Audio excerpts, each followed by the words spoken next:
Oi, gente, amigos e amigas.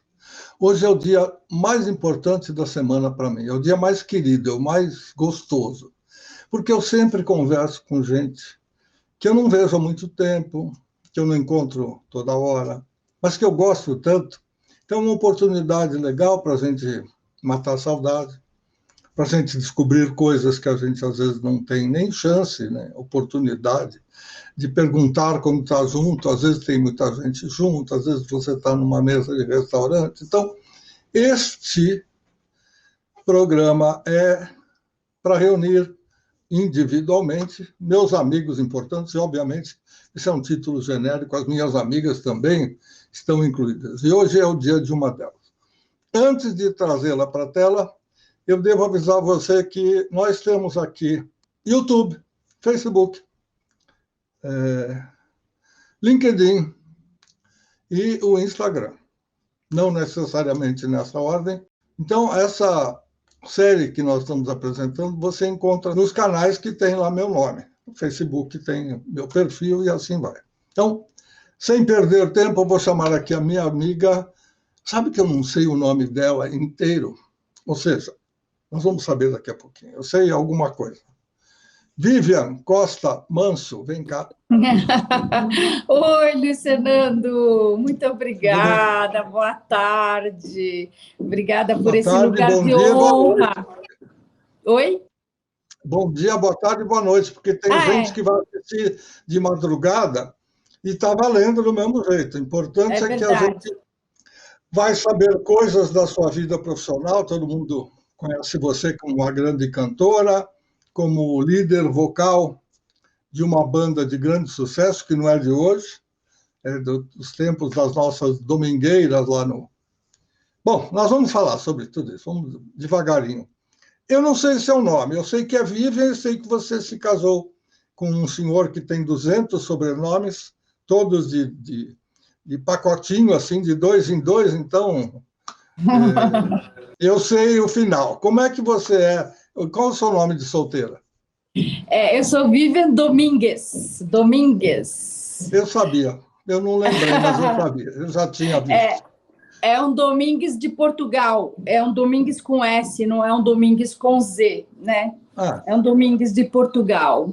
E por parte de pai, eu sou de ascendência portuguesa, e por parte de mãe, de ascendência italiana. Então, era para ser Anguinone Domingues, mas ficou só Domingues. Aí, quando eu fui me casar com o Hélio, a minha sogra tinha casado uma filha recentemente e a filha tinha tirado o sobrenome da minha sogra. Então, assim, nas vésperas de casar, minha sogra falou: você não gostaria de pôr meu nome, né? E eu falei: claro, né? Não vou falar não para a sogra na véspera do casamento. Eu fiquei com o nome de princesa, porque o Hélio tem Hélio Eduardo, né? Nome duplo, Castilho de Toledo da mãe e da Costa Manso do pai. Então ficou Vivian Domingues Castilho de Toledo da Costa Manso. Muito bem, mas tem gente importante aí, tem ministro, tem até escola em homenagem. O Castilho de Toledo é espanhol? Eu acho que sim, porque tem até um brasão lá com uma cara de espanhol, sabe? Mas eu não posso jurar com certeza, mas eu acho que sim. E a menina Vivian nasceu em que bairro? E isso é paulista, né? Paulistana. E como é que descobriu a vontade de cantar e dançar? Não sei em que ordem. Então, eu nasci no bairro da Lapa, na maternidade da Lapa. Mas meus pais já moravam no Bosque da Saúde, que era um bairro um pouco adiante da Vila Mariana, indo para o Jabaquara, ali no meio. E era um matagal ali, né? Agora não, agora o Bosque da Saúde é lindo, mas naquele tempo era bem afastado. Era um bosque, né? Não podia ser diferente. O próprio nome, hoje a gente conhece como saúde, né? Até por causa da farmácia e tudo mais, mas as coisas vão mudando, mas naquele tempo o Bosque da Saúde queria dizer exatamente isso, bosque, porque era mini floresta natural. Prossiga. E era perto ali também, mais um pouco para frente tinha o zoológico, né? Então tinha o Parque Florestal lá, como chama? O Jardim Botânico. Então Sim. Aquele pedaço ali era maravilhoso, cheio de árvores. Era um lugar muito gostoso de se morar. E o que mais você me perguntou? Foi só Perguntei isso? Como é que nasceu a menina cantora, a menina bailarina na escola, em casa. A mamãe tocava piano e você cantava e dançava. Como era isso? Assim, meu pai era músico, tocava pistão, tocava violino, tocava saxofone. Até a minha mãe também aprendeu um pouco de pistão. Era a gente que adorava música.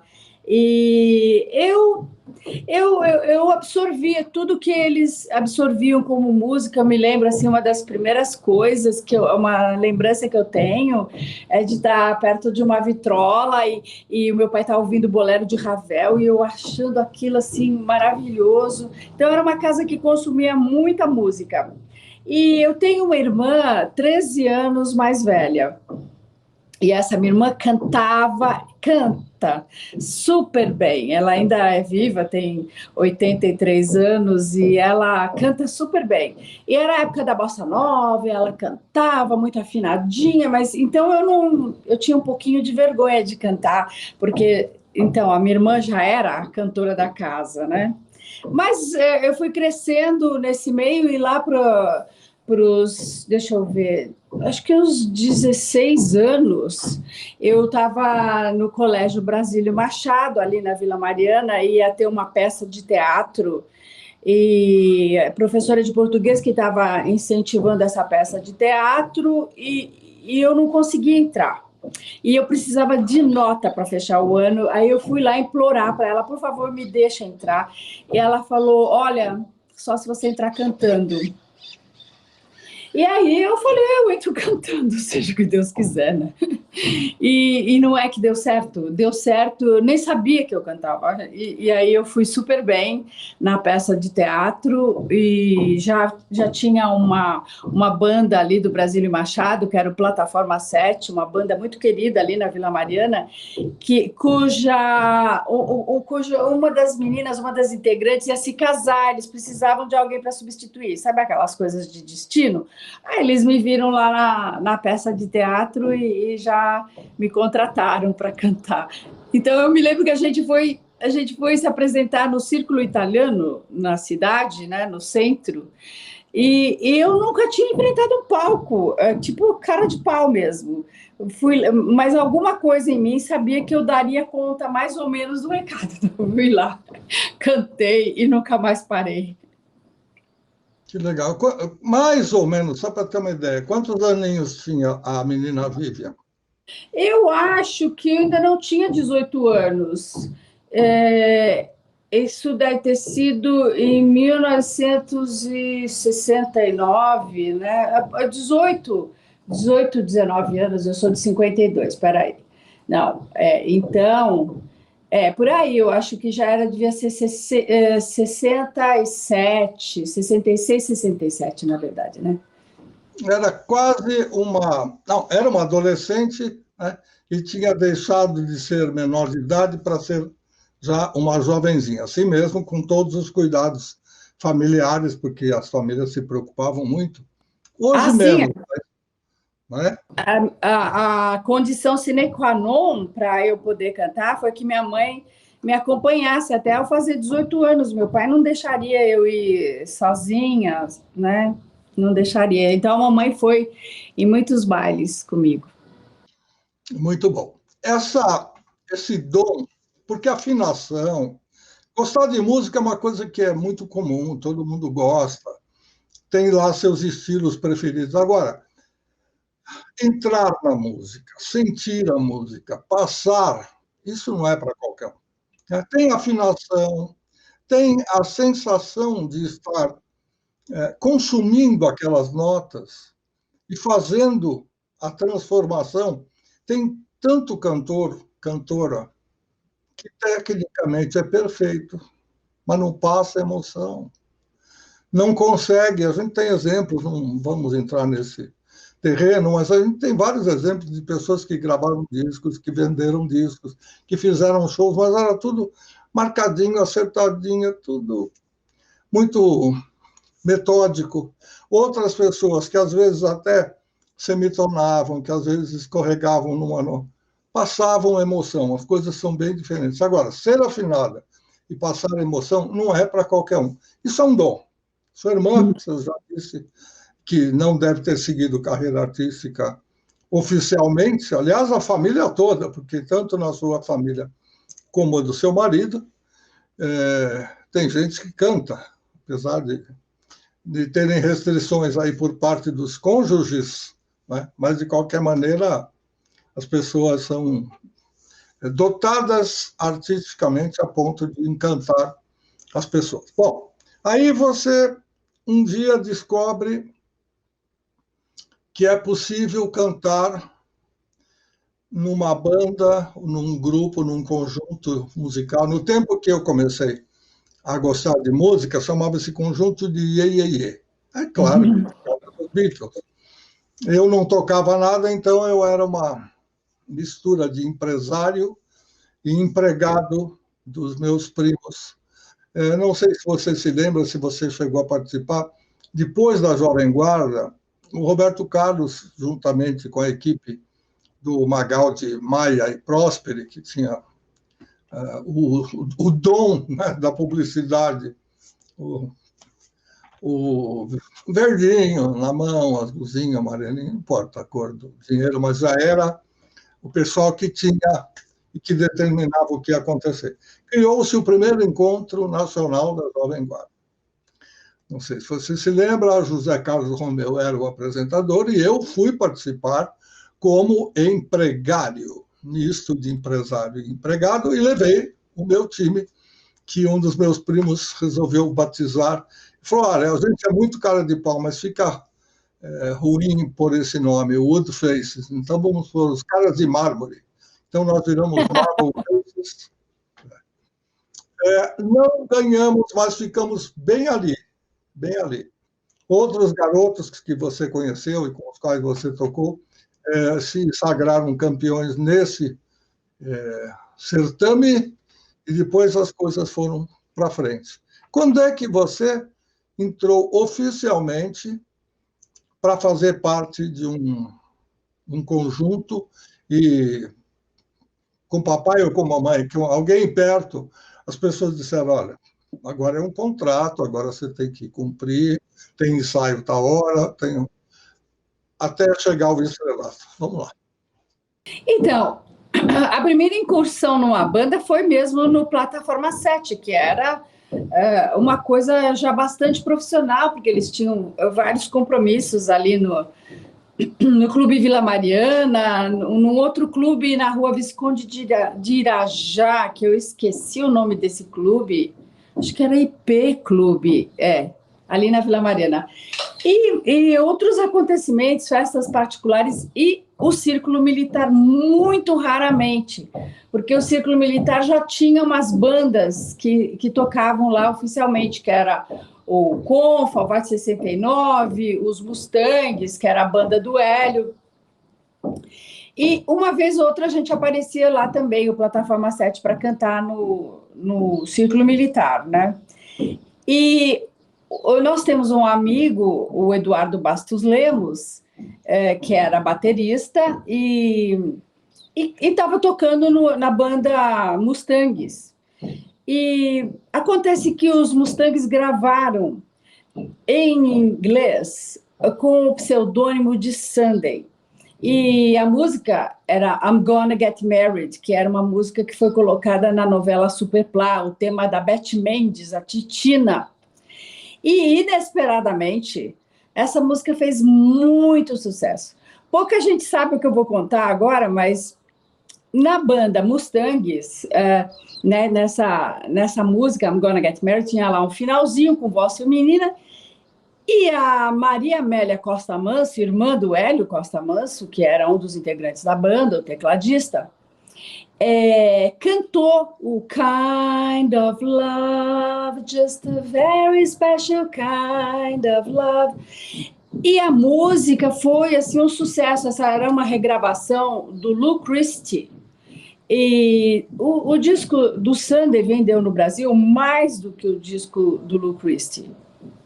Foi assim, um fenômeno.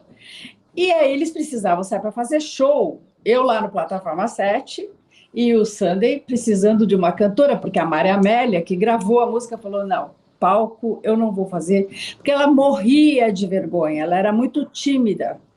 Ela tinha uns 17, 18 anos, e aí eles não sabiam o que fazer. Como o Eduardo Bastos Lemos tocava a bateria com eles e namorava a baterista da minha banda, do Plataforma 7, ele chegou lá com essa história. E aí todo mundo já gostava bastante de mim como cantora lá, então me indicaram. E lá fui eu, porque o Plataforma 7 era uma banda de estudantes, todos estudavam, ninguém tinha lá muito dinheiro, todo o dinheiro que a gente ganhava, a gente colocava na compra de aparelhagem, nem sempre a gente tinha muitos lugares para tocar, e eu precisava ganhar dinheiro, precisava trabalhar, precisava fazer alguma coisa. E o Sunday me acenou com essa possibilidade. Então, lá fui eu embora, me despedi do Plataforma 7 e fui lá para o Sunday. E foi aí que eu comecei assim, uma carreira um pouquinho mais profissional, porque nós tínhamos muitos shows para fazer. Muito bom. Já me senti compensado, porque esse comecinho eu não sabia. Você me fez lembrar de uma coisa, talvez você encaixe a sua memória com a minha. Se você falou do Clube IP, que é bem ali na confluênciazinha ali da 23 de maio e tal, se é esse Clube IP, tinha um pianista famosíssimo na época, que morava na Rua Diogo de Faria 755, chamado Pascoal Ponzio. O cara dava show, tinha jantares e jantares importantes, e o seu Pascoal, e eu só sei disso porque ele era meu vizinho de casa, sobrado com sobrado. Então, a gente ouvia em casa ele treinando, ensaiando, fazendo a base do que ele ia tocar à noite, no final de semana. Então, a gente se deliciava com isso. Você me fez lembrar exatamente disso agora. Uma delícia, né? Coisa?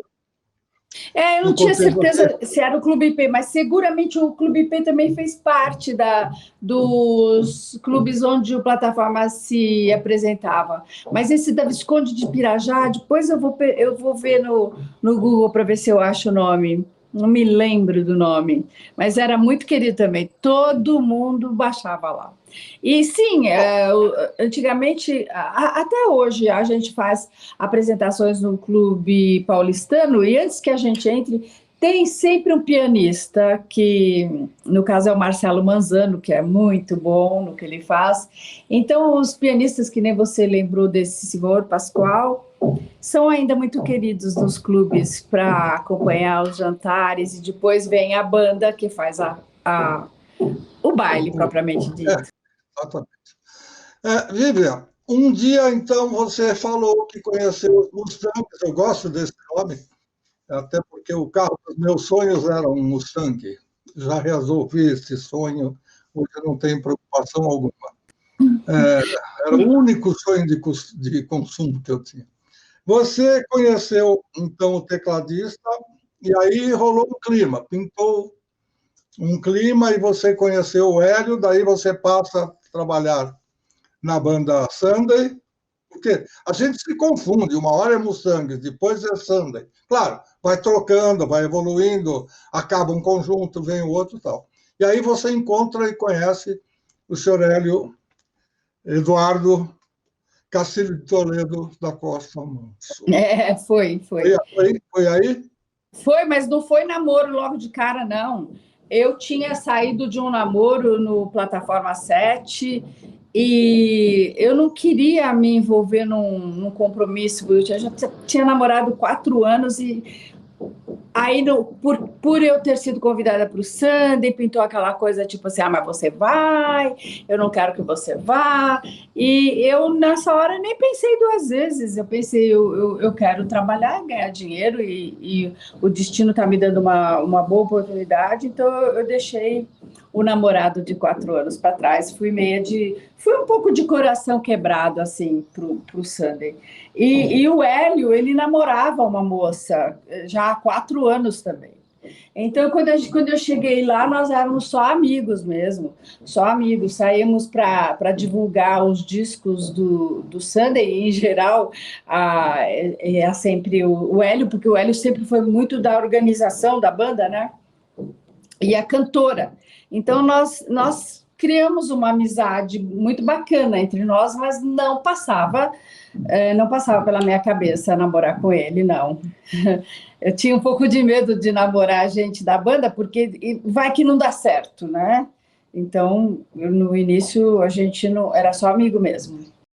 E tem outro lado também, que às vezes um desentendimento na área sentimental, depois tem que fazer coro ou fazer solo e está com aquele problema lá dentro do coração, não consegue passar, às vezes misturam as coisas. Não, mas, Luiz Fernando, se há uma coisa que eu e o Hélio sempre, uma coisa meio automática, tipo assim, a gente sempre separou a apresentação do mau humor de termos brigado ou discordarmos de alguma coisa na banda, né? Tem essa coisa mágica de que quando a gente vai lá e já vai começar a cantar, a nossa única finalidade é mesmo fazer a alegria, né, do pessoal. E isso também servia até para fazer a gente ficar de bem também. Porque uma vez que você se entretia ali de entreter as pessoas, você acabava até esquecendo o motivo, às vezes, muito bobo que levava a gente a brigar, né? Então a banda sempre teve esse aspecto bom de fazer a gente esquecer as intrigas. Por que o seu Hélio Eduardo, embora entrevistada seja você, a pergunta vai cair em você, pode perguntar. Se tornou o Steve McLean e você não se tornou a senhora McLean? Por que você não fez um personagem, não criaram para você um personagem feminino para você cantar em inglês? Porque eu era das Harmony Cats, eu já estava suficientemente alimentada internacionalmente com esse nome. Então, como começou o seu envolvimento com as Harmony Cats? Então, nós temos que voltar um pouquinho no tempo. Então, eu estou lá no Sunday, a gente começou a fazer sucesso, muitos shows, mas aí o mercado foi caindo, a verdade é essa, os bailes começaram a diminuir, a gente começou a perder músico, coloca outro músico, e aí um não se entende bem com o outro, e eu fiquei naquela situação de não saber o que fazer da minha vida, porque eu só tinha trabalhado com música, né? Não tinha outra profissão. Eu tinha terminado o ensino médio, né? Que aquele tempo era o colegial, e eu não tinha nenhuma profissão, eu só era cantora mesmo. E então eu desisti do Sunday porque teve mesmo problema entre músicos, eu já não estava gostando muito da forma com que eu tinha que conviver lá com um guitarrista que eu achava muito chato. Então eu saí do Sunday e fiquei sem fazer nada. Daí alguém soube que eu estava parada e me convidou para cantar no grupo do Mário Genari. O Mário Genari era um acordeonista cego e que fazia muito sucesso entre as pessoas mais velhas. Então, por uns 6 meses, eu fiquei na banda do Mário Genari, que me deu um certo nome, porque ele já era bem conhecido. Ele era bem conhecido da velha guarda. Então, ele fazia muitos bailes, né? Mas também, depois de uns 6 meses, eu já estava bem nervosa de ficar nessa banda, porque o Mário tinha uma esposa que tomava conta do business todo, e ela dirigia também. E ela era um problema dirigindo na estrada. Eu morria de medo dela, porque ela era daquelas com direção agressiva, sabe? Em cima dos outros, na faixa da esquerda, com farol alto. E eu falei, gente, eu vou morrer na estrada, eu não vou aguentar essa banda. Então, eu acabei me despedindo do Mário Gennari, porque eu ia ter um infarto ali de sofrer na volta dos bailes. E, de novo, eu fiquei em casa sem saber o que ia acontecer comigo, mas, graças a Deus, alguém já tinha me visto no Mário Gennari e me convidou para o Super Som TA, que era uma super banda de baile, muito profissional mesmo. O São Paulo era dividido em bandas de baile: Super Som TA, Modern Tropical Quintet e os Três do Rio. Só esses que trabalhavam, faziam formaturas, bailes de calouros, aniversários de cidade, era só esses 3 grupos. E era muito profissional e eu fiquei assim maravilhada de ter sido convidada por eles, porque eu ia ganhar bem e ainda ia trabalhar numa banda de muito peso, só que era trabalho que não acabava mais. Para você ter uma ideia, o Nilo de Souza Mello, que era o diretor do Super Som TA, ele entrava com a banda em dezembro no Clube Pinheiros, porque o Clube Pinheiros era o queridinho de todos os formandos, né, de todos os calouros também. Então, ele já vendia o baile para as comissões de formatura no Clube Pinheiros, com fotógrafo, arranjo de mesa, tudo, banda, né? E recebia dessas comissões de formatura durante o ano todo, então era dinheiro entrando o ano todo, né?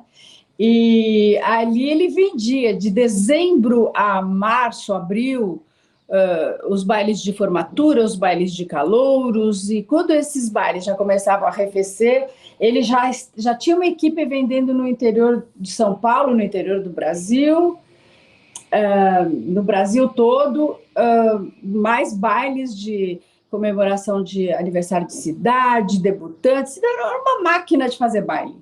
A gente entrava às 11 da noite num baile e saia às 4 da manhã. Então, eu não preciso dizer que aí foi toda a minha escola, né?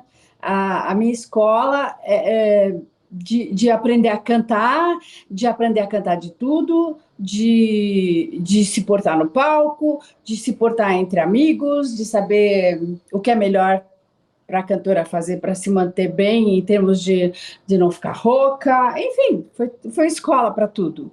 E aí eu fiquei 4 anos. E isso foi um verdadeiro recorde, porque trabalhar quase que 30 dias por mês, que era quase 30 dias por mês, era 28 dias por mês, por aí. Era muito puxado. A sorte que a gente tinha 20 e poucos anos, então aguentava bem. Mas eu comecei a ficar cansada desse ritmo. Então, eu comecei a fazer amizade com pessoas que trabalhavam em estúdios de gravação. Nem comecei, isso foi acontecendo. Fui conhecendo uma cantora aqui, outra cantora ali. E quando eu vi, eu já estava começando a ser chamada para trabalhar em estúdios de gravação. Ainda era muito pouquinho, mas, de repente, eu também tomei a iniciativa de sair do Super Som TA e comecei bem devagarzinho a fazer vocal para outros artistas em estúdio de gravação. Uma perguntinha de curiosidade popular. Super Som TA. O que queria dizer o T e o A? Super Som Três Américas, porque o plano dele era mesmo vender as 3 Américas, tanto é que nós fomos fazer bailes para os brasileiros residentes em Nova York e em Washington, e ele tinha planos de vender em outros países, né, que nem sempre deu certo, mas pelo menos nos Estados Unidos nós estivemos. Vocês nunca fizeram um navio? Não, não, nunca fizemos. Eu não sei exatamente como é que era o comércio para vender em navios naquele tempo, mas eu acho que ele não tinha nem tempo, porque ele tinha esse esquema que eu te falei, de vender para as comissões de formaturas, e não sobrava espaço, a gente trabalhava o ano inteirinho. Era muito bom, né?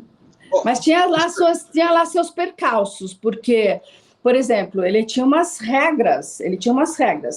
Não podia atingir o cabelo sem perguntar para ele. Namorado em baile, nem pensar. Então, como que as cantoras namoravam? Muito difícil. Ou você namorava com um músico da banda, ou você já tinha um namorado que entendesse desse métier, que era o meu caso. O Hélio, quando o Sunday acabou, ele foi convidado para trabalhar como produtor na RGE, e ele entendia. A gente saía às terças, às quartas, porque as quintas já começava, quinta, sexta, sábado, domingo, e então eu tive essa sorte. Bom, você falou que você começou a trabalhar em estúdio. Obviamente, trabalhar em estúdio, para quem não sabe, quem não conhece a nossa área, e eu falo nossa porque eu estou meio do outro lado do balcão, mas estou próximo, não tenho nada a ver com...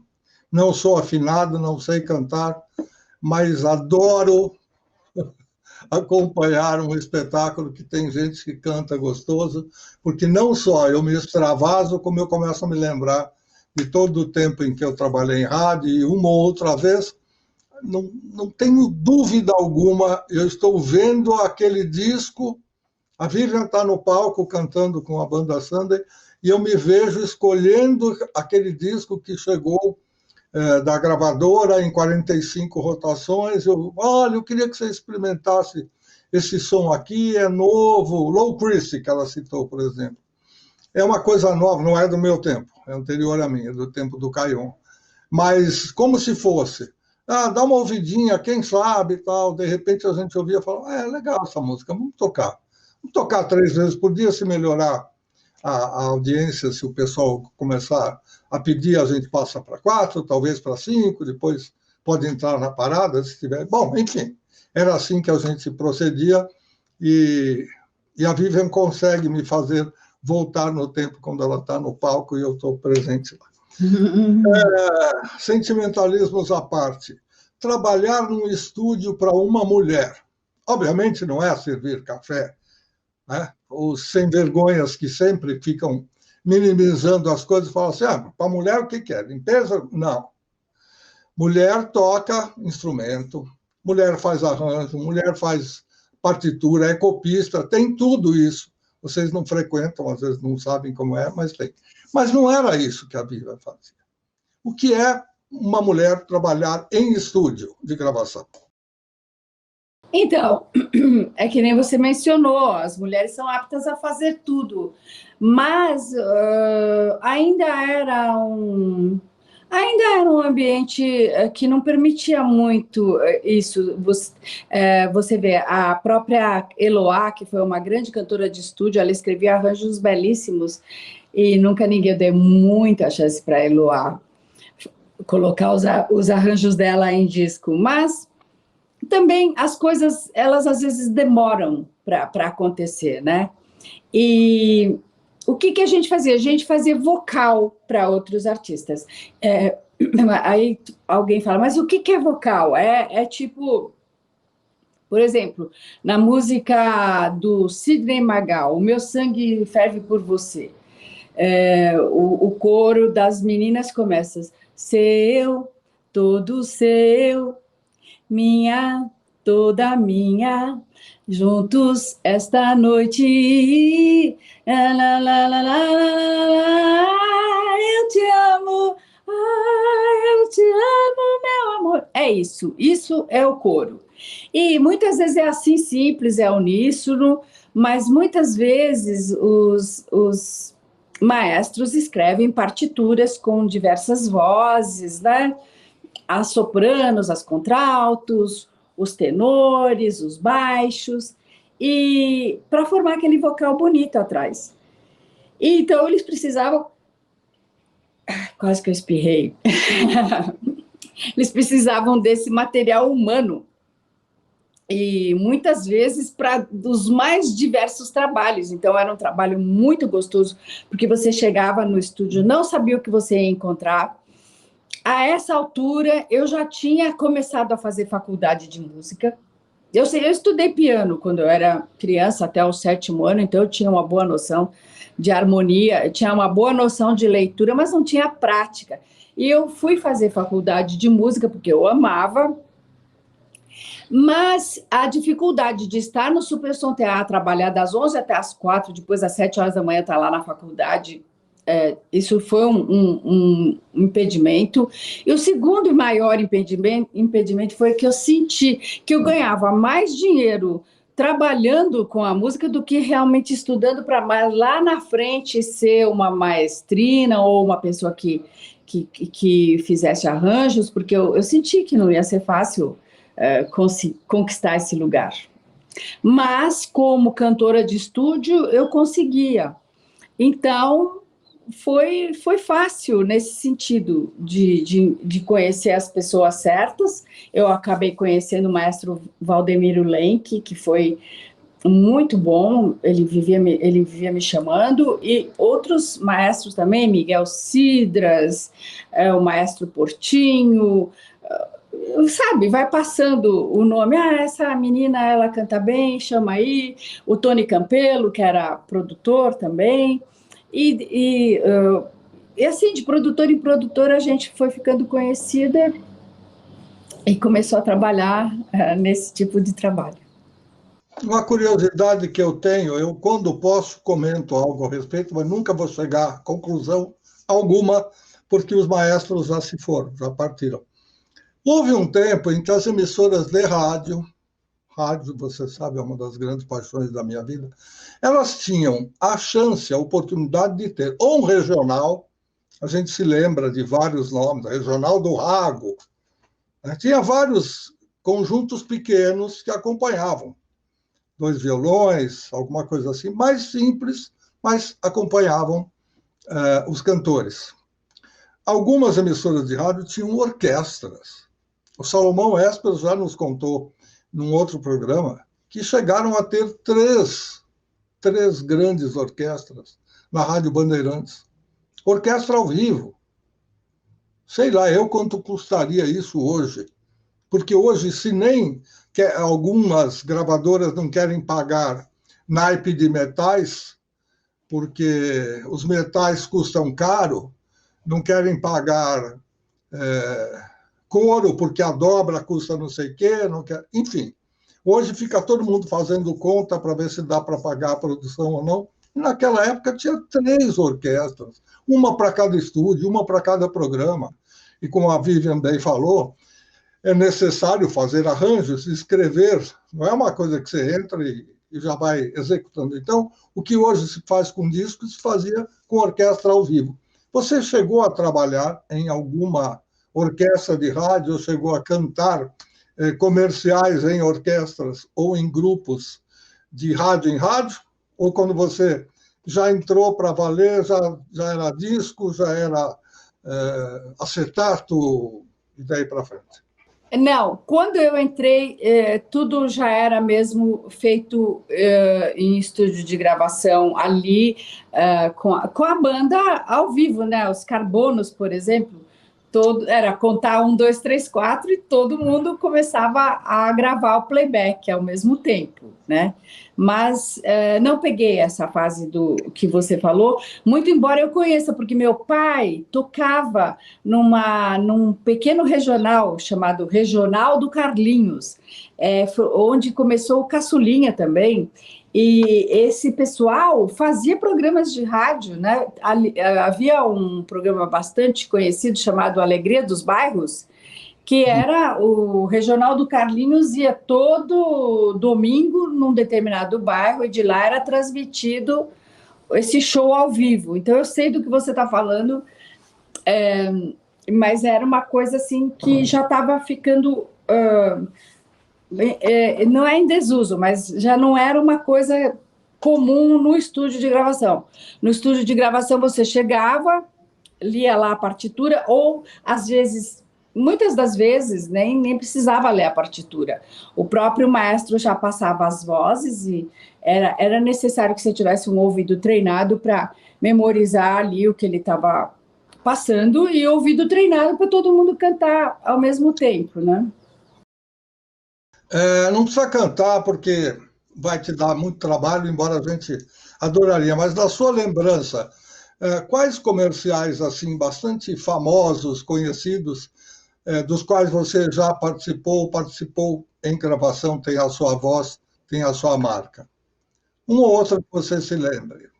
Então, as pessoas que eram chamadas para fazer jingles em estúdios eram diferentes das pessoas que eram chamadas para fazer vocal em estúdios de gravação. As pessoas de jingle eram diferentes, né? Mas eu tive algumas incursões no mundo dos jingles.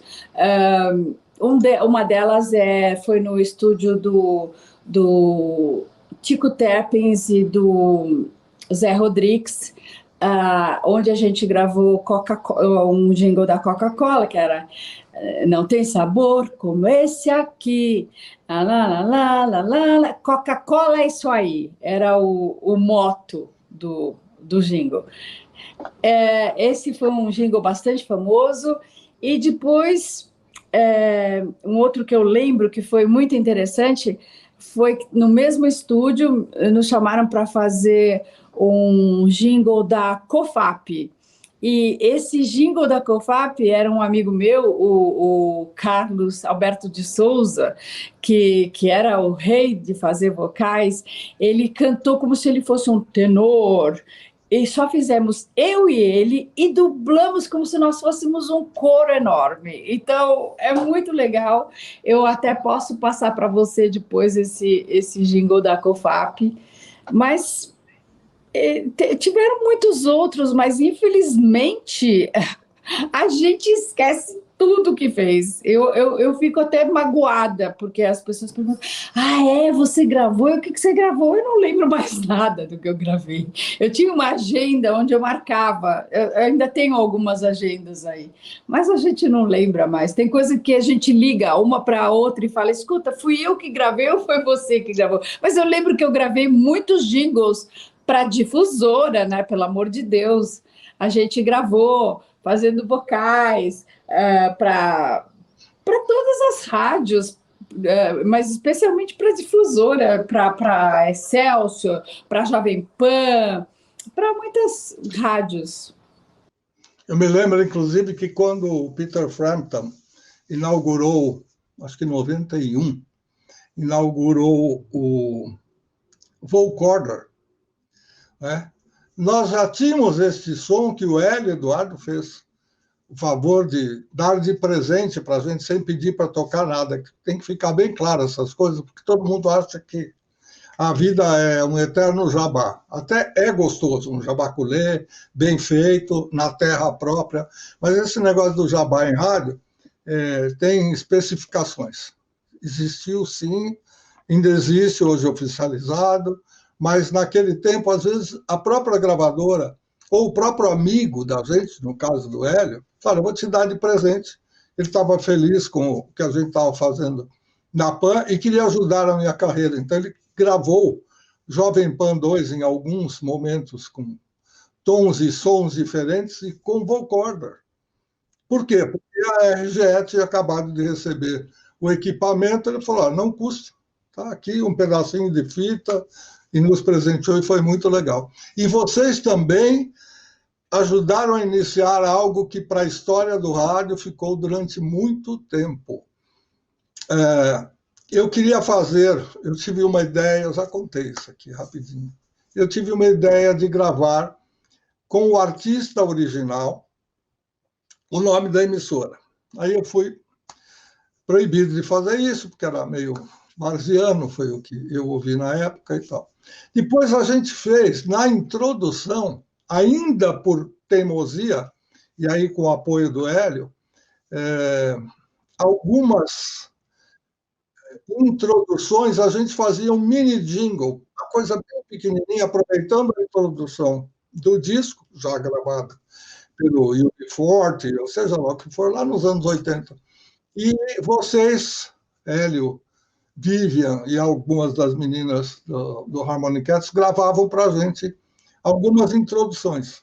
E depois, quando terminava o jingle, já vinha o artista cantando. Me lembro muito bem disso.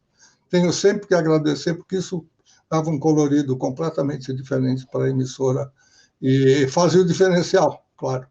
Mas, Luiz Fernando, você sabe que a recíproca é verdadeira, porque nós também nos sentimos muito importantes de fazer esses jingles. A gente saía por aí falando, você não sabe, eu que fiz aquele jingle da Difusora, eu que fiz aquele jingle da Jovem Pan, sabe? Era um jeito de descontar daquele anonimato que normalmente a gente vivia, né, dos vocais, porque os vocais é uma profissão de anonimato, né? Ninguém sabe que foi você que fez. Eu me lembro do Carlinhos, o Carlos Alberto de Souza, falando do sucesso que ele fez como Paul Denver. Ele conta no documentário lá do Barcinski, o História Secreta do Pop, que a mãe dele foi no açougue. E o açougue estava tocando a música do Paul Denver, que era o super mega sucesso.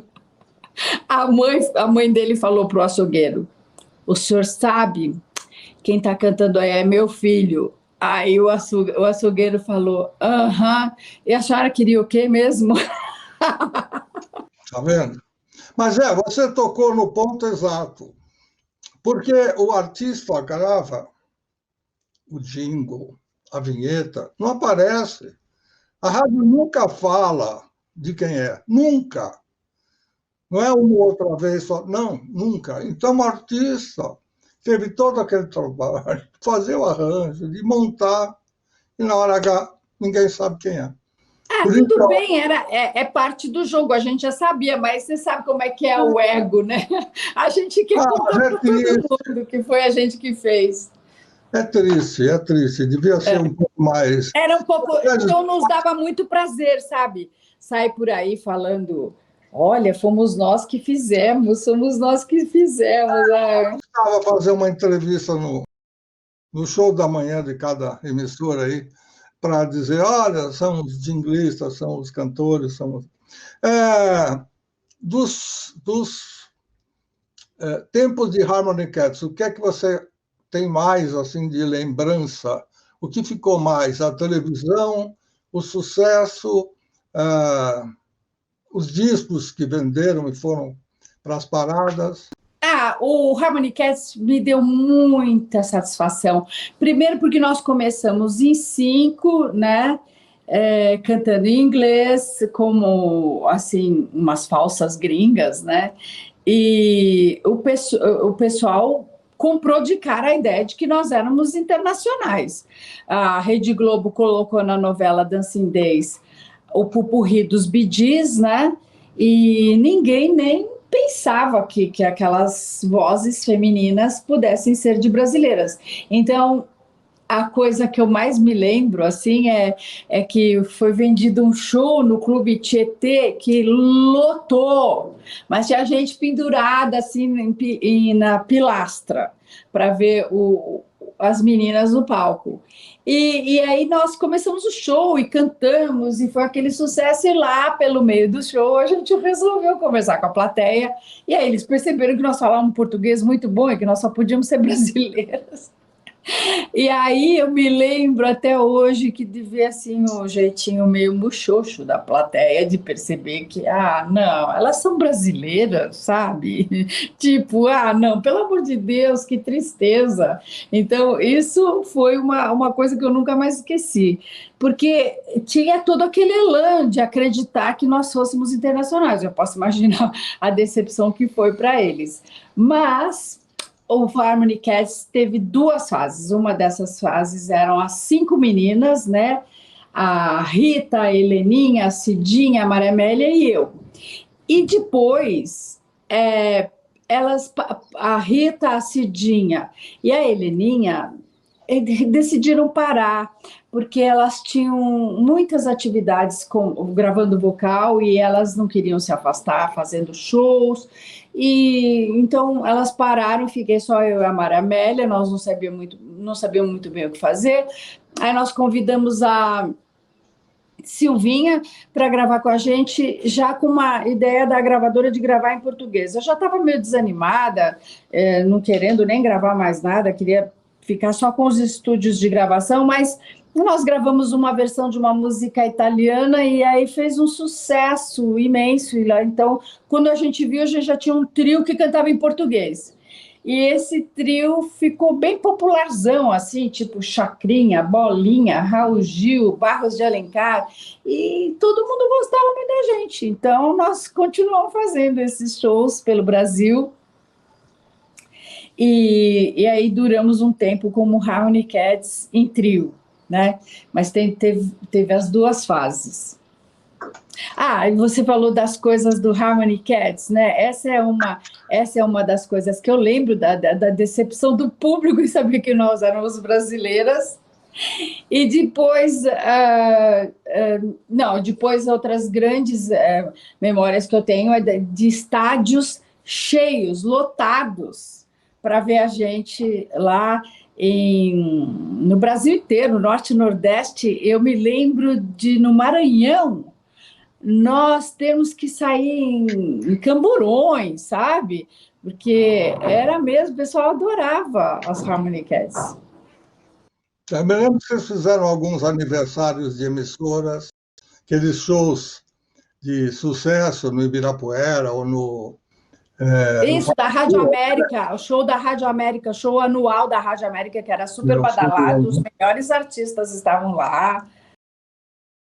Lembro disso. Eu já era macaquinho de auditório, como se dizia na época, de assistir e tal, mas não quero dizer com isso que eu sou tão novinho assim, mas eu não era profissional ainda. Então eu ia como aquele cara que ouvia a rádio, gostava e queria ver de perto o seu artista. Mas eu me lembro de nós termos nos encontrado no Midem, né? Eu já estava casada com o Hélio, encontrei com você no Midem, onde você já estava bem sedimentado como homem de rádio, né? Lá em Cannes já... Foi em 79. 79 foi a primeira... porque eu fui trabalhar... antes disso, eu trabalhei em televisão, na TV Cultura, fazia o Pop Show, cujas vinhetas também foram feitas por vocês, pelo Hélio. Vários temas de abertura. O programa de televisão não tinha estúdio, não tinha câmera colorida, não tinha apresentador ao vivo, nada. Já acontece a história. Quem quiser dar uma entradinha lá no canal do Luiz Fernando e dar uma olhada em como nasceu, vocês vão ver como é que nasceu o TV2 Pop Show. Sem dinheiro, sem nada, mas deu certo, porque era música, e a música foi acima de tudo e além das coisas que a gente podia esperar quando tem verba. Aliás, eu tenho essa sorte na vida. Eu começo a trabalhar com tudo sem dinheiro, quando eu saio, aí aparece o dinheiro. Aparece patrocínio, aparece cenário, aparece tudo. Não tem importância. Primeiro você consagra a sua ideia, né? É que nem dizem, só faz o que você gosta que o dinheiro vem atrás, né? Às vezes eu fico esperando se eu ainda pego esse dinheiro, mas não sobra. Eu não falo pego para mim, pego para a produção. Viviane, eu vou chamar você um outro dia para a gente continuar conversando, porque eu quero saber tanta coisa. A fase atual do Sunday. Eu vou, intercalando, obviamente, outros amigos e outras amigas, mas eu quero que você conte coisas mais assim a miúde de como é hoje, depois de tantos anos, vendo um período triste como esse, que já passou, graças a Deus, é lembrança triste, mas tem que ser lembrado, né, de ninguém poder fazer show, ninguém poder sair de casa, ninguém poder faturar, não poder pagar suas contas e outras coisas mais. Nós vamos falar de tudo isso. Por enquanto, eu só quero agradecer a sua presença, dizer que eu amo vocês todos muito, muito, muito de verdade, você sabe disso, e que eu, sempre que posso, estou lá babando no bar, no estúdio, no show, no auditório, onde tiver, eu estou junto. Luiz Fernando, eu aqui quero agradecer, porque ao longo da nossa carreira, a gente teve sempre você do nosso lado, nos ajudando de alguma forma, e quando você fala que o Hélio às vezes dava uns presentes em forma de vocal, né? Era com muito gosto que a gente fazia para você, por você, porque você sempre foi um grande incentivador do nosso trabalho, até hoje, que nós estamos aqui ainda nos caldinhos que restaram, mas você está lá e gostando das nossas apresentações e dando força. Então, é uma recíproca que tem que continuar, porque você sempre foi muito apoiador de tudo que nós fizemos, sempre deu muita força, inclusive na parte da amizade, né? Porque eu vou contar, esse menino aqui, ele viaja pela Europa, me liga de lá e fala assim, Vivian, tem um vestido maravilhoso que eu vou comprar, eu vou levar aí na sua casa, depois você vê se você quer, com presente, se você não quer, se você quer comprar de mim, a gente vê isso aí, mas aí ele traz um monte de roupa para eu escolher. Meu Deus, esse menino é um incentivador mesmo. Eu vou explicar, é simples. Às vezes eu estou num lugar em que você não está e vejo você ali, eu vejo um vestido de festa, de baile, de show, falo, olha a Vivian aqui dentro. Ai, é um amor. É um amor de pessoa. De tamanho, de gosto, essas coisas a gente não sabe. Aí, quando dá, a gente se fala. Vivian, adorei ter você aqui nessa minha lista de pessoas queridas e importantes, você sabe que é mesmo. Nós vamos continuar conversando, vamos falar de outras coisas e atualizações. E, por enquanto, meu beijo de agradecimento e parabéns por ser essa pessoa maravilhosa como ser humano, mas também essa artista importante que nós, brasileiros, temos orgulho de dizer, ela não é gringa, ela é nossa. Muito obrigada, Luiz Fernando. Eu tenho o maior prazer em contar tudo que eu passei, vivi. É você que está me dando um presente, porque é muito gostoso a gente fazer essa revisão de tudo e contar para as pessoas, nos mínimos detalhes, porque tem coisas muito engraçadas que a gente passa e ninguém nem sabe. Depois vai pensando aí, ó, um mico. Vou guardar a ideia aqui e tal, e aí na próxima a gente aproveita e faz algo mais para o jocoso, porque esse presente que você disse que um está passando para o outro, na verdade nós estamos oferecendo para o público que nos dá atenção. Beijo grande. Pode deixar. Um beijo. Muito obrigada. Foi Vivian Costa Manso, minha querida amiga, linda cantora. No palco, essa mulher dá um show como pouca gente, claro que quase todo mundo já viu, mas é preciso ir lá, não é só ver um vídeo. Ela hoje é até especializada em gravar as suas apresentações, sempre quando dá um tempinho ela faz uma live, mas vá assistir ao show ao vivo da banda Sunday, porque vale a pena. Como nós já passamos do horário, eu só posso agradecer a sua atenção. E semana que vem a gente volta com mais um amigo importante, mais uma amiga importante. Até lá.